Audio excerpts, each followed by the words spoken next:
briefly. One, I incorrectly cited my Harry right here before by saying that 15% of the voting age population were registered independents. I should have said non-voting, because that's actually easy, not registered independents. However, I do agree that those voters are excluded from most elections in New York City, and that itself is a huge problem. The second thing I would say about skin in the game, I would emphasize that voting is a social, elections are social events. It's a social activity.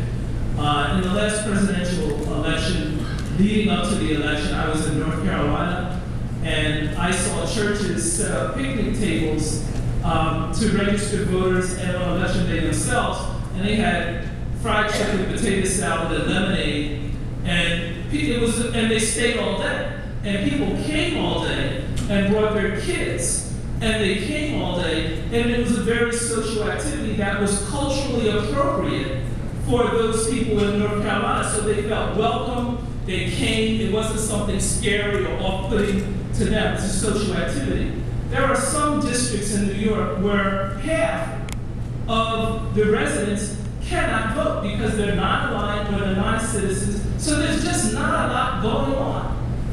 And there's very little happening socially to draw them in or make them feel that this is this is something that's welcoming for them, and so on. So while I would agree that people have to have individual responsibility, have to hold people accountable, you'll find that where people do register, where they do turn out, there are cultural activities that are happening that are appropriate. I'm in the Boston area now. There's a Southie tradition about, they have these clubs that bring people in, they serve beer, and Kennedy always speaks of these things. They're traditions that are associated with voting that draw people in. And so a lot of that activity has to happen too. I don't think the commission can do all that.